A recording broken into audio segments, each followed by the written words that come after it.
Hello, everyone, and welcome to Sankofa Summer School. I am your founder and director, Dr. Michelle Taylor, and this is our final class of the 2025 session, and I am so excited to have us round out this way.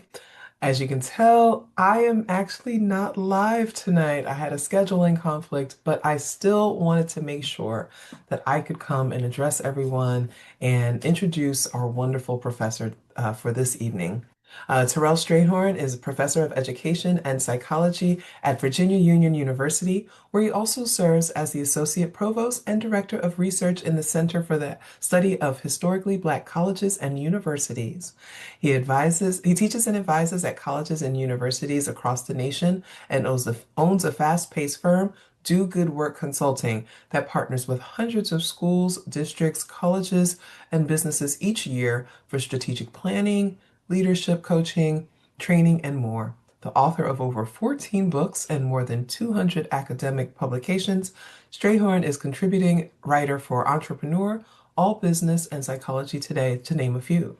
A member of Alpha Phi Alpha fraternity and multi-hyphenate, Strayhorn proudly identifies as a blogger, entrepreneur, musician, preacher, public speaker, podcaster, and father of two.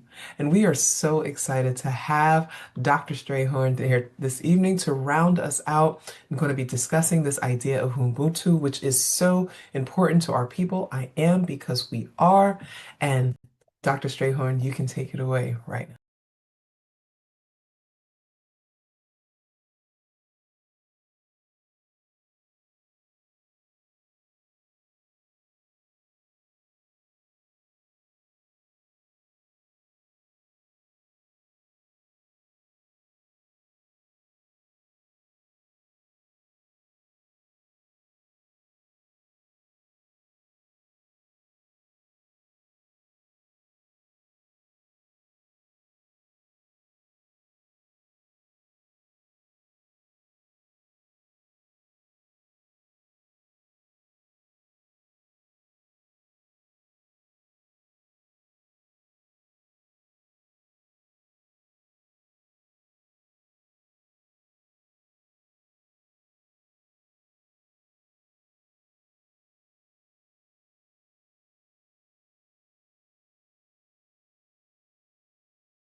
Hello, and to everyone, welcome to this final session of Sankofa Summer School. And certainly want to thank the Sankofa Summer School team, to the director, coordinator of it all, as well as to the entire team for putting this together, and to everyone who's tuning in, both now in the live session as well as those who will watch the virtual recording. However, it will be celebrated or sent out to our various communities. I'm Terrell Strayhorn, and as was mentioned in the introduction, I have the pleasure of serving as both professor of education and psychology, associate provost interim dean of the School of Education at Virginia Union University. But I also have a own a consulting firm, Do Good Work, and serve as the president and CEO of Do Good Work. And um, a lot of my work comes together both in education and in the consulting arena around belonging. We'll talk about that in just a moment. And so I want to spend our time this evening or day, depending on where you are in the world, really talking about this theme: I am because we are. Ubuntu, belonging, and the power of Black togetherness. But before I do that, I'm going to stop sharing for a moment and come back to this so that I can go to the virtual room. So wherever you are, if you have access to a chat, um, or everyone here now says, "Ah, yes, there he is. There he is." Okay, great. So, hello to all of you, and glad you're already using the chat. If you don't mind dropping to the chat where you're tuning in from, so let us know what part of the world. Um, listening in from, and that would be great to think through the opening principles. Feel free to share. It looks like YouTube is live. Okay, we got Arizona. Others can feel free to do the same. And looking forward to a great conversation. Evening, Texas. All right, 757, Virginia. Look at that. South Africa. That's why I wanted to do it. I knew we had lots of representation here. Feel free to continue doing that just for a little bit. And power back up my slides.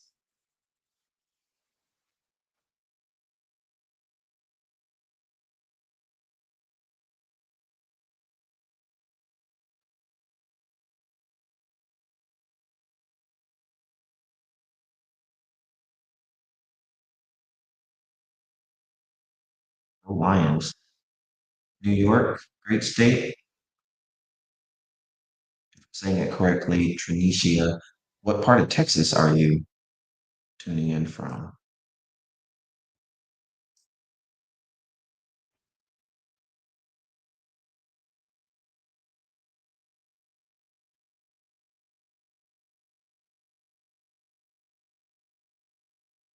Right, Plano. Awesome. Your advertisement. That must be one of our sponsors.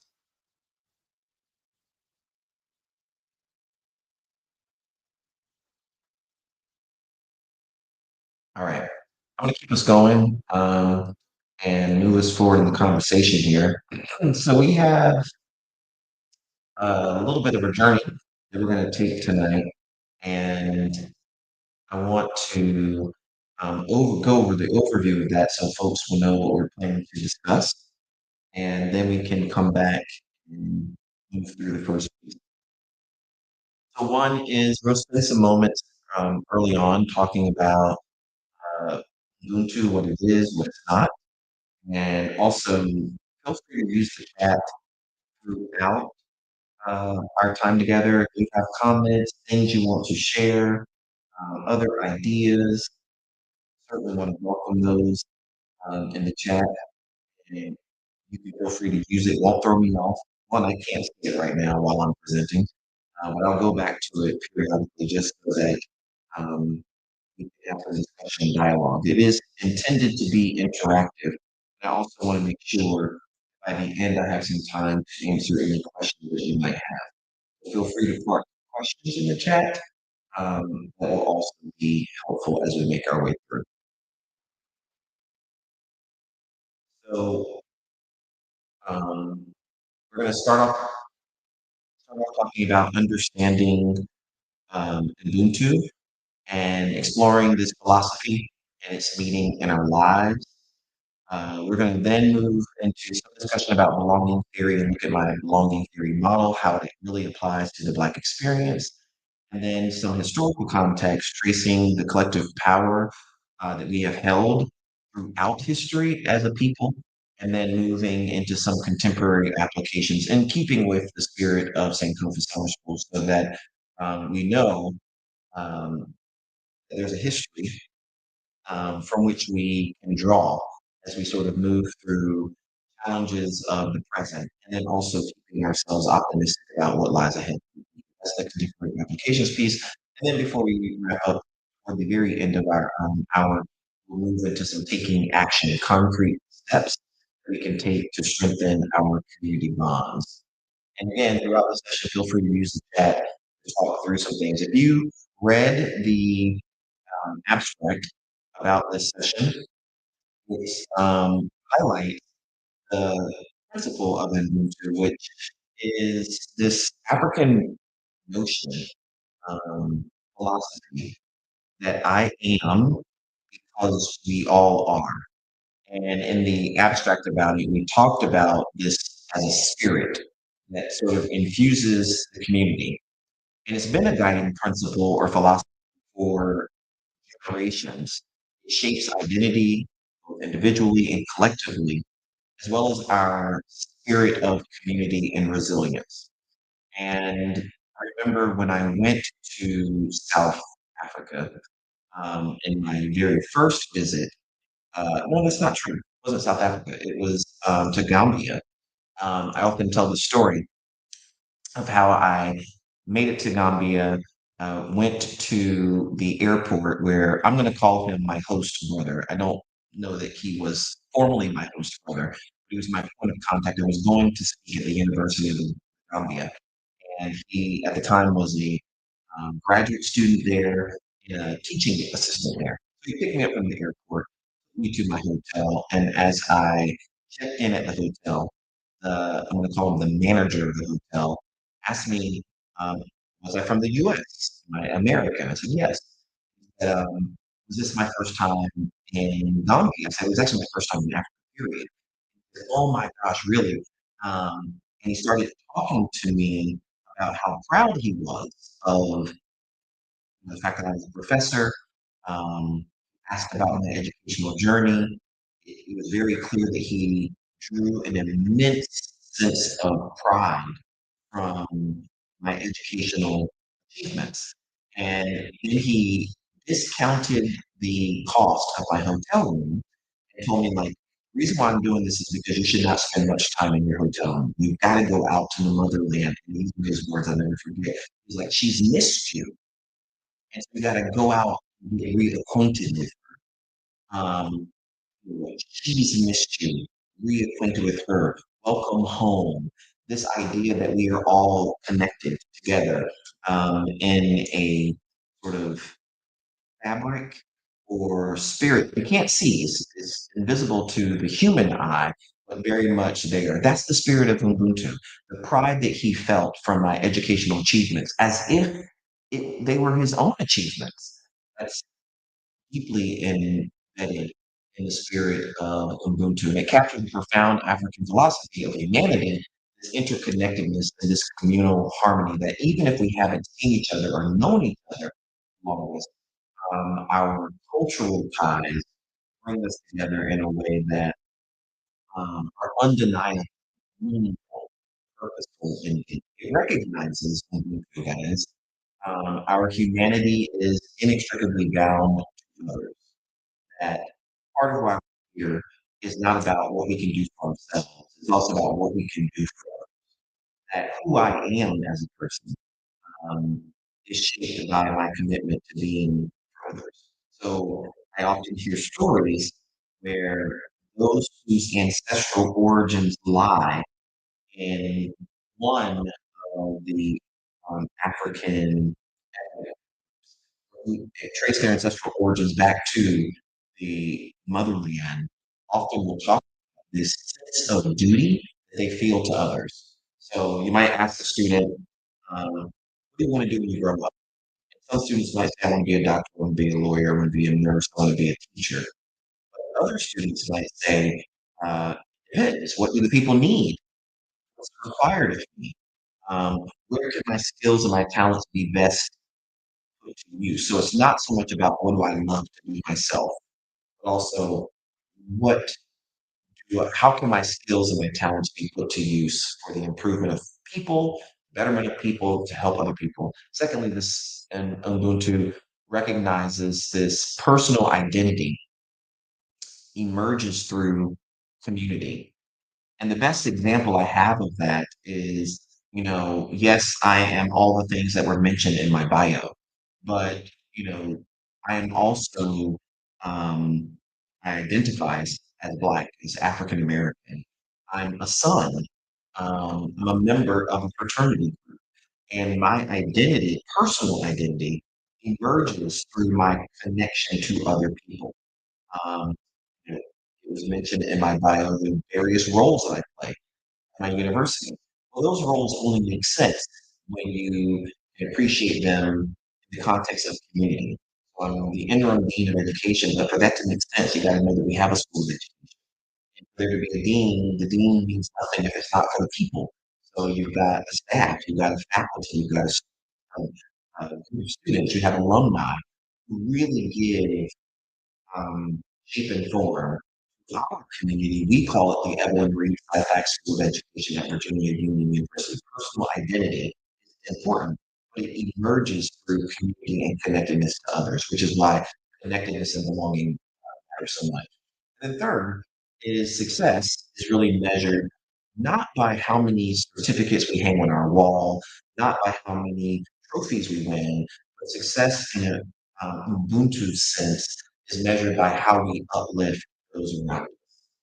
So I'll apply it to my personal and professional role, and then hopefully you all drop me some comments and thoughts in the chat as well about how this is resonating with you. But I work at an institution that measures its success according to four university strategic goals. We call them academic excellence, student success, entrepreneurial enterprise, and brand prestige.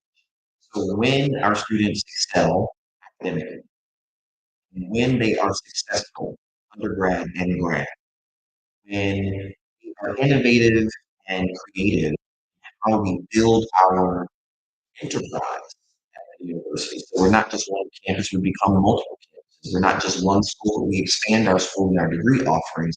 And when we do that, and we raise the prestige of our brand, our institutional brand, we put all four of those together, we will mark ourselves as a success. Success is measured through those four metrics. But in an Ubuntu kind of sense, success is not about just your educational achievements. It's not about how much money you make. It's not about the size of your car or the size of your home. Well, these are important things.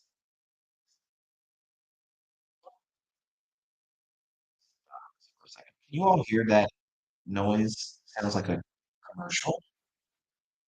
Stop and go back and see if I can find the source of this. Am I the only one hearing that?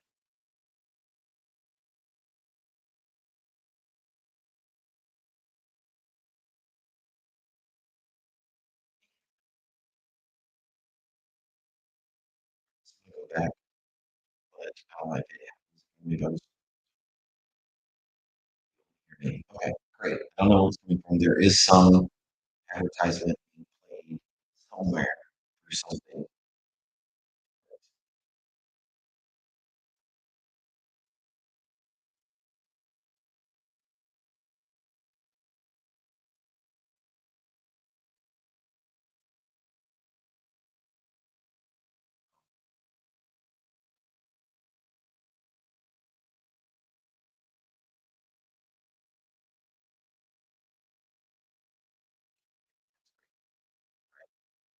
I don't know, ignore it going forward until I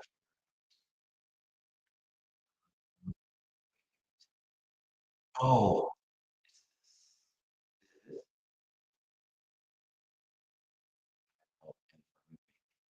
hold on one second. I'm gonna close that for now. I think we found the source of the problem. Sorry about that.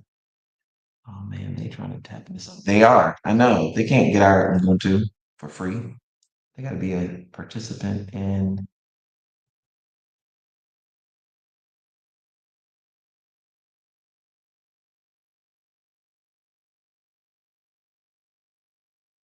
roll.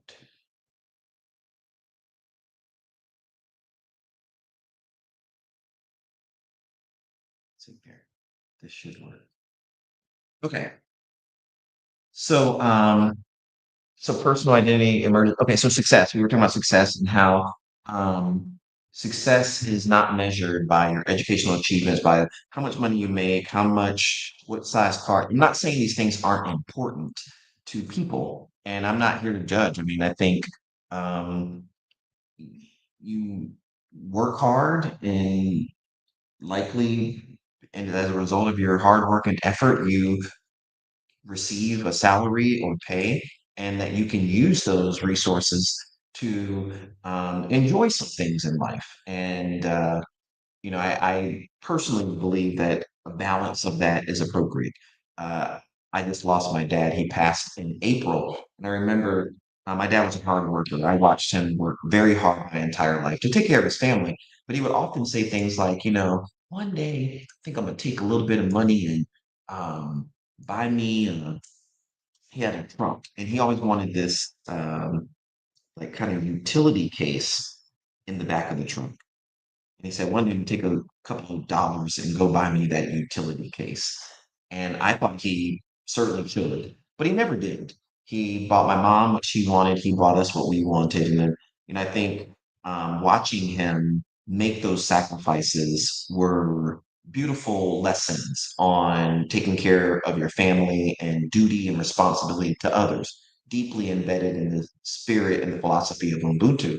Um, I only wish he had taken some time to get a few of the things that he wanted and didn't feel like it was only about sacrifice. I don't think that's the only message about life. Success is measured not just by how much you make and the size of the kind of car you drive, but also um, it is by how we uplift those around us. So I said earlier, I'll apply it in sort of a personal and a professional sense. As a dean, it gives me great pleasure to not just serve people as their leader and to make sure that I can provide leadership and guidance and support, but also we have several new faculty who are seeking tenure and promotion. And so thinking creatively about ways I can uplift the school, uplift my faculty, uplift my students, celebrate the accomplishments and achievements of our alumni and our staff. I think that's the true measure of success, deeply related to that. So, as Archbishop Desmond Tutu explained, a person with Ubuntu is open and available to others, affirming of others. This is important, does not feel threatened that others are able and good and capable. And therefore, because they're not threatened by other people's skills and talents, they don't shut them out. They don't, diminish them. They don't require them to dim their light. Actually, people who with Ubuntu then create space for those people to shine.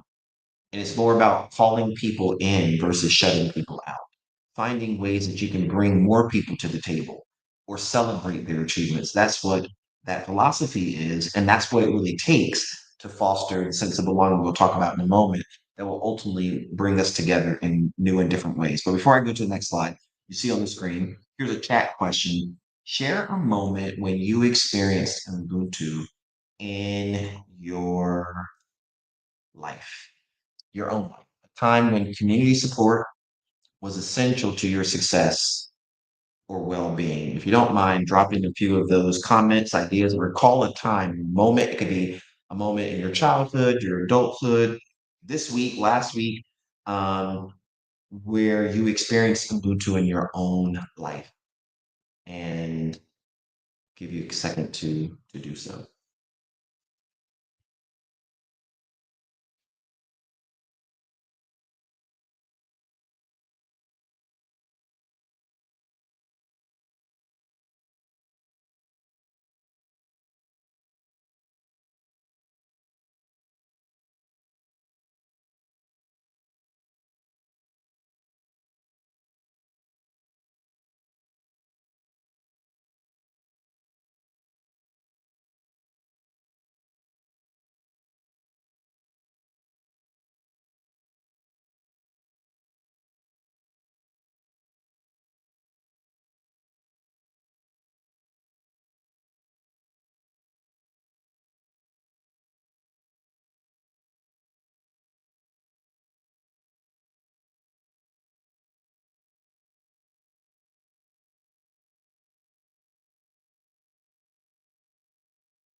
Let's see, can you say? Let's see, I can stop sharing.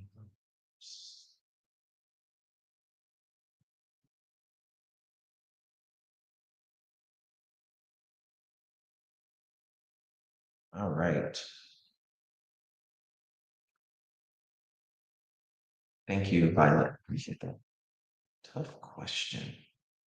Spread some revolutionary optimism while playing. So we have I helped spread some revolutionary optimism while playing a show a couple of Saturdays ago. And it was well received.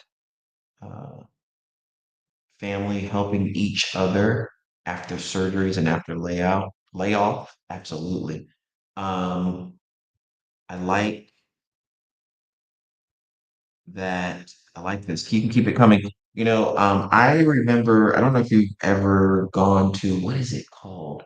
I think it's called choir rehearsal. No, choir rehearsal in French or something, where I was in Houston and I went to this event. It's a, you know, large public gathering, and it's some guy, I should know his name, but I don't, who's touring the country, and he brings people together for what's ultimately is like an impromptu choir rehearsal. And he has the most amazing musicians. In fact, if I can find it, I might even show it on screen, but the most amazing musicians who come together, and he just pops up all of these old gospel songs and people start singing.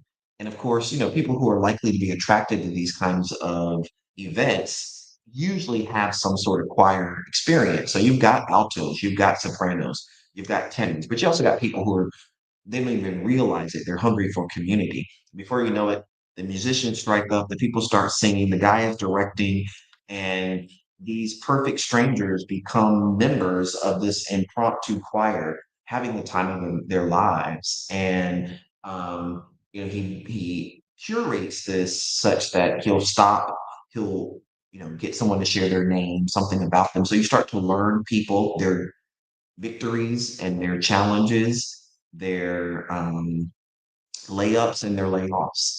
And but before you know it, you leave the night feeling pretty connected to the people who were there. Although you walked into that room not knowing anyone. I think it's pretty powerful and transformative. I think that's a moment where I felt the spirit of Ubuntu as well. And so, as a former camp counselor turned mentor, I felt immense pride seeing the young boy I met at 11 grow into an attorney. Oh, wow. Who passed the bar and landed an amazing job. Yeah, that's great. Reminds me a few weeks ago, I was in Missouri, uh, near Kansas City, Missouri, I think. St. Louis, Missouri, I'm sorry.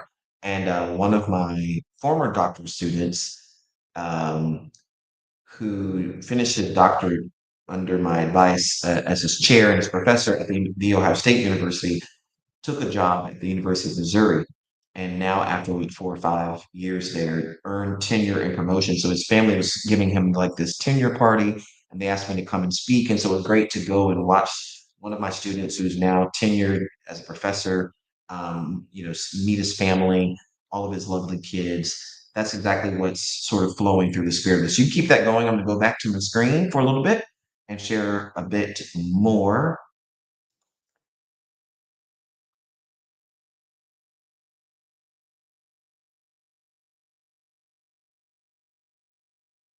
So, and then for those who will watch the recording later, you are not left out of this. You have to go and um, share a moment when you experienced Ubuntu in your life, a time when community support was essential to your success or well-being, that your village really had to show up for you.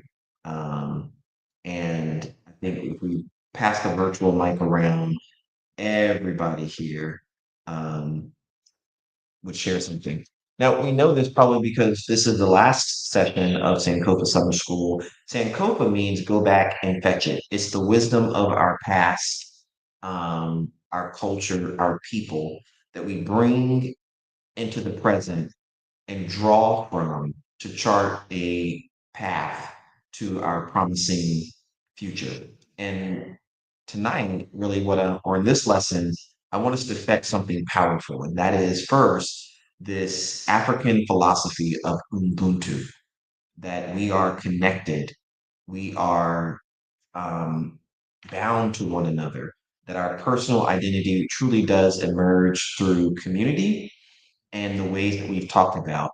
And, we've all had moments um, where we needed the community, we needed our village. Could have been a personal hardship, it could be something early in life or early in our career, it could certainly be in school, and how we know we wouldn't have made it without the people around us. That's what we're talking about. That's in Ubuntu in action. So we're going to continue to unpack it and see how it can shape how we live, lead, and certainly build belonging today. Um, and so I talk about where it's rooted from the common phrase, a person is a person through other people, and that it's been popularized by not just Archbishop Tutu, but Nelson Mandela and many others. It's not just a philosophy, although it is. It's a worldview. It becomes a moral compass for us. And there's some core principles embedded in it, like interdependence. That is, that my humanity is bound up in others. You also see on the screen this idea of mutual care, that your success actually lifts me. That's what we saw in the manager of the hotel in Gambia. That your pain also affects me. And so we should develop a regular cadence for checking in with each other, making sure everyone's feeling okay, everyone's doing okay. How are you? Not just the good, but also um, the pain.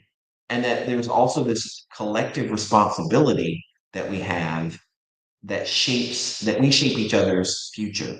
That what I do impacts you, and that what you do impacts me in ways that we should that should hold that give us sort of a sense of responsibility to one another.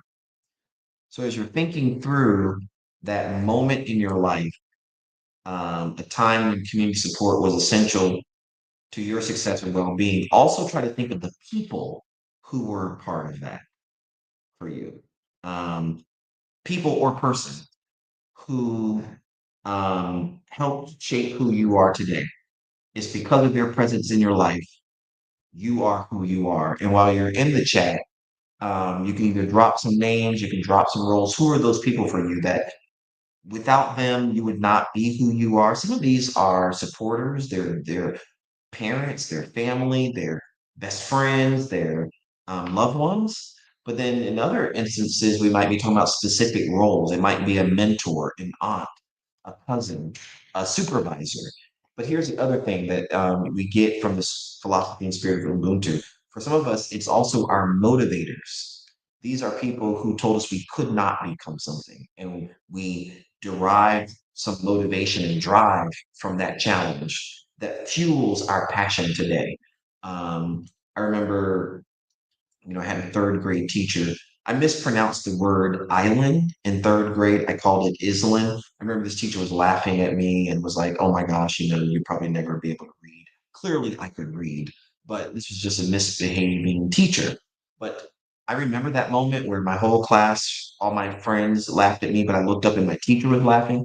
And I often use that as fuel for studying longer than my body wants me to, for working on the report, even though I'm tired, for pushing myself to, you know, heightened levels of performance. So you got some motivators. You can drop those in the chat as well. So we see um, we got mother and aunt, pregnant 16, and my mother, aunt, and abuelita helped raise my daughter so I could stay in school and graduate. Absolutely love that. Yes, those are the villages, those are the people who helped hold it down for us. Um, Always grateful, yeah, for either churches, people, um, you know, see, so back in 2016, I missed a month of school because I had a leg infection that couldn't be diagnosed. Listen, keep the chat going. This is wonderful. I love this. But this is what Sankofa and Ubuntu really offer to us, that it's because of all of us, any one of us exists. Now then, if I'm going to turn it into the second piece of this, which is where my research really comes in, um, it's around belonging. So belonging is more than inclusion. It's more than a feeling, although it is a feeling. It's a sense of belonging. Sense of belonging is a basic need. Everybody wants to belong. Everybody wants to feel like they matter. Now, you don't have to matter to everyone, and you don't have to matter everywhere. But one of the most isolating and damaging feelings for people is um, when people don't feel like they matter and they don't feel like they anyone sort of commands their attention.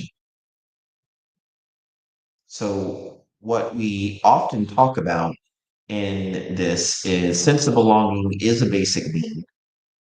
It's a human right for people to feel safe, secure, and seen. And that basic need motivates behavior and it influences overall well being. Interestingly enough, in my research, I often define sense of belonging as a feeling. Because it's a feeling, it can't be forced. We can't make people feel like they belong and they matter. But certainly, um, we can work on making sure that creating conditions where people feel seen and heard, valued, and supported. I think that's also really important. So, one of the things that we know is other than it being a basic need, we also learn that it is context specific.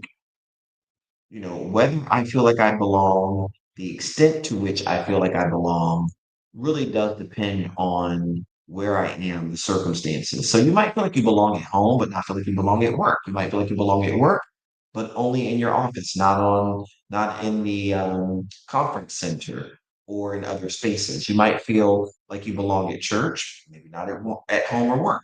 It also is shaped by identity. So who you are matters individually and collectively, and then also the circumstances. That is, you might feel like you belong on a day where you have a really important task or project to do, or you are given important work to do, but then circumstances change. Maybe you start doing work that you find unfulfilling or menial, and then your belonging also shifts.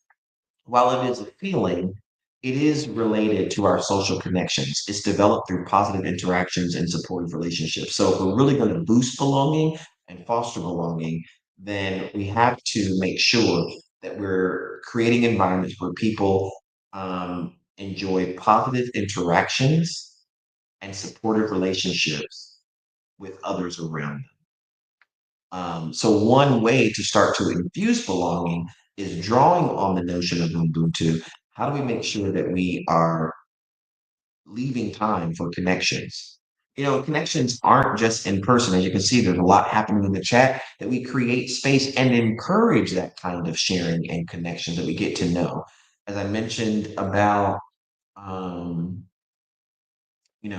that choir rehearsal and friends or choir and friends touring group. you know, if you don't build the space and walk around asking people who they are, what are they experiencing and going through, you don't create the conditions where social connections are possible. So often, as leaders, as community members, our job is to not just build those relationships and create those interactions for ourselves, although that's important, but it's also to create spaces where people can enjoy that kind of community with each other. And then lastly, the fourth sort of element coming from this overall model is the sense of mattering. Mattering has four components to it. People feel like they belong and they feel like they matter, and they feel like they matter when they um, feel like they are valued and appreciated. But specifically, those elements are attention. That's when they know that they command someone's attention. You know their name. They can't be ignored or missed. So attention matters. When dependence is the second element of mattering. People feel like they belong when they feel like they matter, and they feel like they matter when um, they know that people need them. That's the sense of dependence. Three is importance, when they play an important role. And four is ego extension. That's when I know that someone cares about me almost as much as I care about myself. Therefore, like the manager at that hotel in Gambia, they celebrate and relish in my achievements and my successes, but also they sit with me in my failures and my distress. Those are also important notions there. The key points to take away is that belonging is a feeling, and it really says that person matters and that I matter here. That's the context and the circumstance piece. Connected to Ubuntu says we matter to each other. And belonging is a feeling, and Ubuntu is that philosophy, that ethic, that worldview, that mindset that really truly sustains it. And for students of color and specifically for Sankofa, excuse me, summer school, Black students, belonging intersects with so many aspects of identity, cultural affirmation, and resistance. It also is important for their success academically, socially, emotionally. When our students, when we as people feel like we belong, whether it's at school or at work, we flourish, we thrive. I think what we know right now is we've got record numbers or high record numbers of unemployment in the United States, maybe true in other countries as well. Um, those rates of unemployment are not just because of the layoffs, the turmoil in the federal government, but also we have rising and high numbers of people who are either silent quitting their jobs or who are um, quitting their jobs month to month. Every month, we got thousands of Americans who are quitting their jobs. And what's interesting about this trend right now is that we've had people quit jobs, before, and years and generations, decades before. What's interesting about this more recent trends, we've got large numbers of people who are leaving their jobs and don't have a place to go.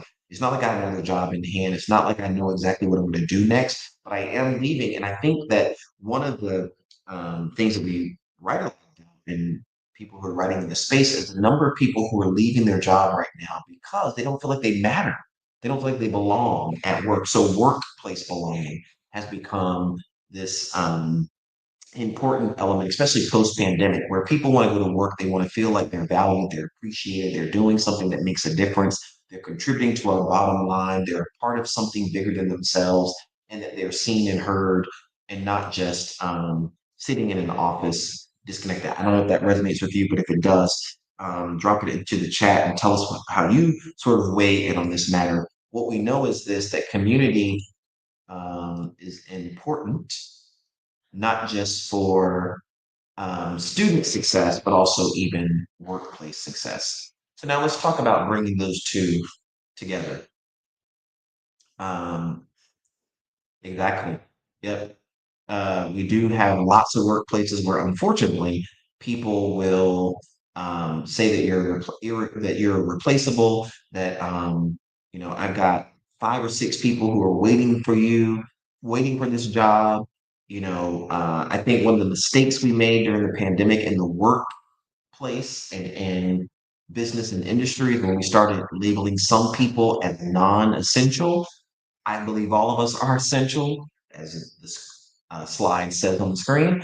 We play an important role because all of our work contributes to the success of the business, the enterprise, the school, the firm, whatever it might be, the community, as it were.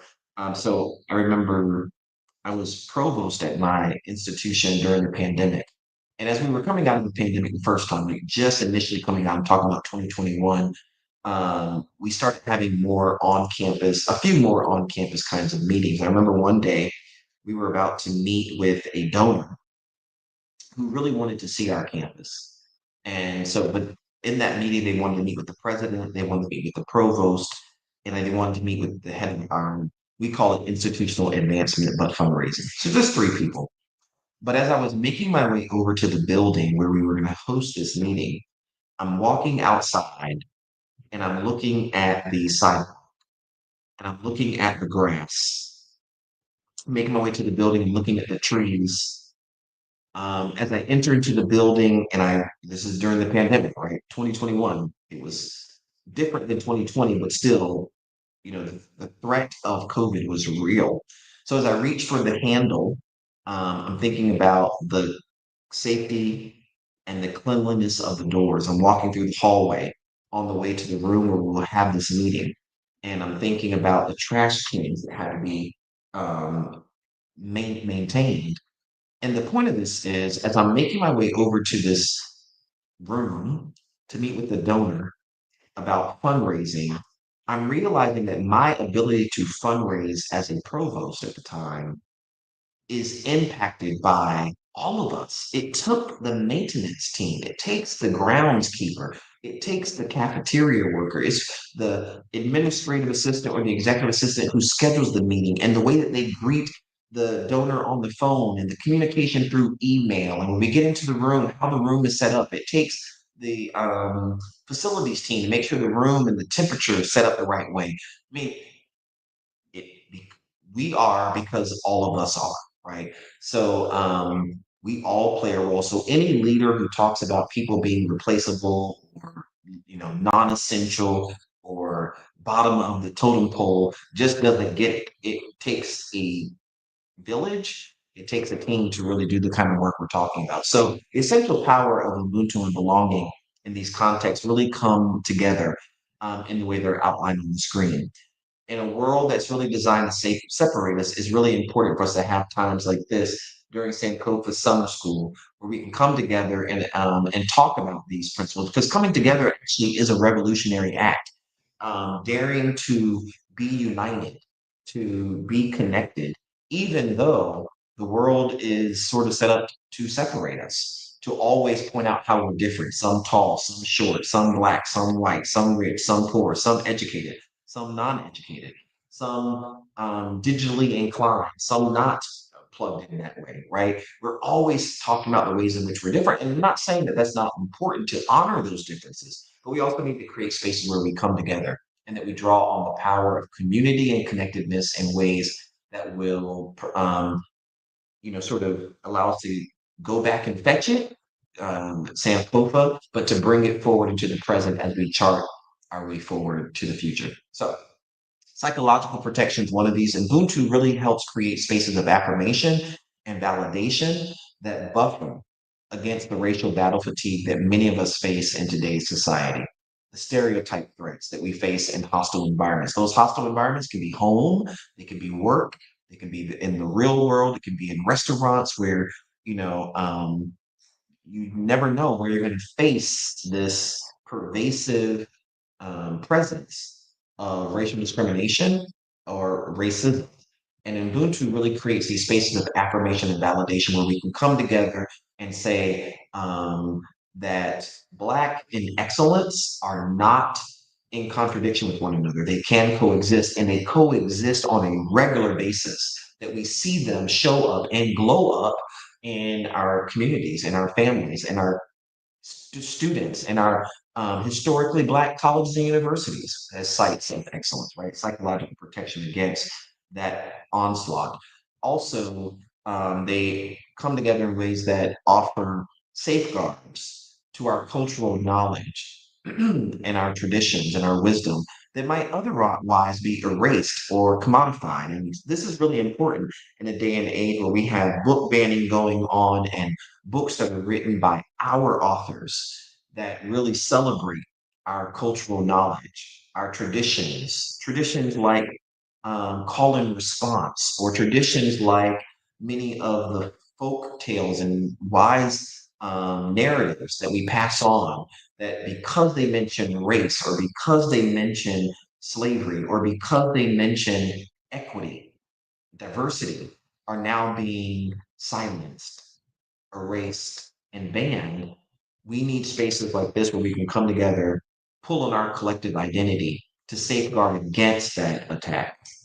And then also collective resource power, where we're pulling our knowledge and our networks and material resources together to create our own opportunities for education and uplift. And sustaining these movements in culturally relevant, resource scarce contexts. That's why Sankofa Summer School is so great because um, we can always go back to this reservoir of resources, the recordings, the PowerPoint slides, the handouts, and really this serves as its own school where the lessons and the topics that we're discussing both tonight and in previous sessions are not silenced.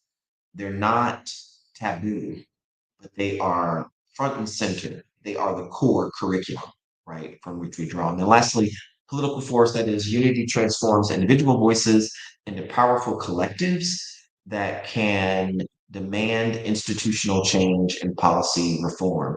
That it's here we start to really name ways that we can come together and use our voice to demand institutional change and policy reform, that we come here to strategize about how do we harness all of our impressive networks, the tenor of our voices, to champion the cause of Black unity, Black excellence, the Black community. You know, especially particularly right now, many of you are likely familiar, especially those located in the US, that we have attacks on some of our um, institutions, whether that's our historically Black colleges and universities or even our museums. And we have the African American Museum in Washington, D.C., and we got several across the country that are now being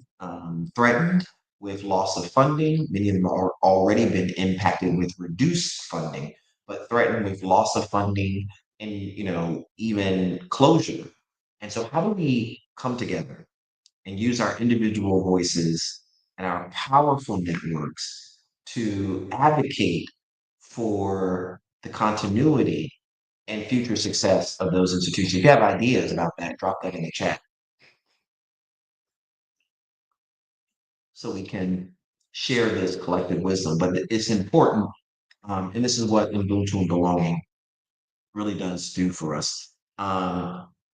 So it's important to note that communities really transmit the culture, the values, those survival strategies that we need to pass on. We need more space like this where we can share those lessons of culture and values and survival strategies. How do you preserve and protect your who you are, the core of your Blackness, in a world where it's being demonized, threatened, silenced, and erased? How do we create spaces where people can celebrate diversity, even within our community, right? In ways where we don't feel marginalized, but we feel celebrated. We feel, here's a really revolutionary word, loved, cared about, safe and secure. Um, and no one gets left behind. I think we do that when we um, pay attention to our history. That's the go back and fetch it part. And, shown on the screen is some of that movement over the course of time that includes the community organizing, the way and the role that churches have played a role in our civil rights advancement, student activism. So students even play a role, and that they understand that this student activism of the 1960s is relevant today, and that there's a way that our student groups on our campuses, both at PWIs and HBCUs, especially, excuse me, in our K-12 schools, can come together and demonstrate the power of coordinated action, um, and shared sacrifice. And that was the beauty that of what we saw in 2020 with Black Lives Matter, can continue to drive social change today, whether it's called that or not. We do need to come together in ways that really make clear what is our agenda now. You see this in the organized boycotts against companies that will go unnamed, but how might we also do this to make sure that we're addressing all of the challenges that impact our community?